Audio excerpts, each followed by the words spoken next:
Welcome to CNN 10, your objective explanation of world events. My name is Carl Azus, and we're happy to have you watching this Wednesday. North Korea did something unusual earlier this week. It fired a missile that flew over Japan, a test launch that entered Japanese airspace. The missile, which was like this one, did not hit anything. But at 6 o'clock on Tuesday morning, it was a troubling wake-up call for the Japanese who heard warning sirens, broadcast and text alerts telling them to take cover. North Korea has repeatedly launched missiles and conducted nuclear tests to provoke other countries, which consider its weapons programs illegal. But North Korea's missiles usually fall into the sea between it and Japan. So this was seen by Japan and the U.S. as a threat. Those two countries are allies, and U.S. President Donald Trump said all options are on the table for dealing with North Korea. It left people on the northern island of Hokkaido shaken, and the Prime Minister in Tokyo angry. The missile, which passed over our nation, represents the greatest and gravest threat to our nation ever. It also is an egregious threat to the peace and stability of the Asia-Pacific region. Abe spoke to the media 3 times in as many hours. He also had a 40-minute telephone conversation with Donald Trump.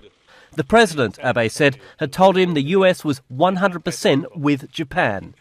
They also discussed tough new action against Kim Jong-un's regime, starting with an emergency meeting of the UN Security Council.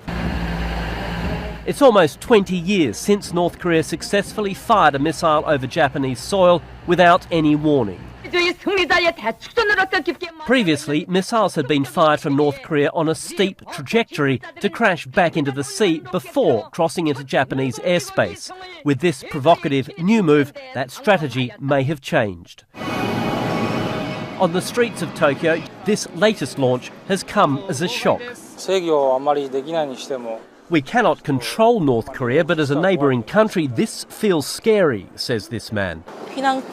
I was really surprised by the evacuation warning. I thought this must be a real emergency. I feel really scared. We cannot stop North Korea. The launch came on the very day Japan was showing off its air defence hardware, the Patriot missile system, or PAC-3. Japan has conducted drills like this before, but this is the first time Japan's military has placed a system like this inside a US base. The symbolism could not have been plainer. Yokata Air Base is the home of the American forces in Japan, and having the Japanese Defence Forces in here underlines just how close they are becoming on security matters, facing a common enemy. Japan has PAC-3 batteries in several locations across the country, and as tensions rise, these types of drills are likely to become more and more common. Andrew Stevens, CNN, Tokyo. It's been 5 days since Hurricane Harvey made landfall in southeast Texas, and the storm still hasn't gone away. Harvey's moved back over the Gulf of Mexico. Meteorologists expected it would gather more rain before making a second landfall on Wednesday. That could be near the border of Texas and Louisiana. And all this time, it's been dumping rain by the feet in Texas. U.S. President Donald Trump and First Lady Melania Trump arrived in Corpus Christi yesterday to have a look at the damage there and to promise those who'd been affected that the federal government would help.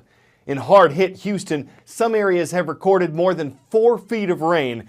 This is a city that's seen its share of floods, but it's never seen them like this. While the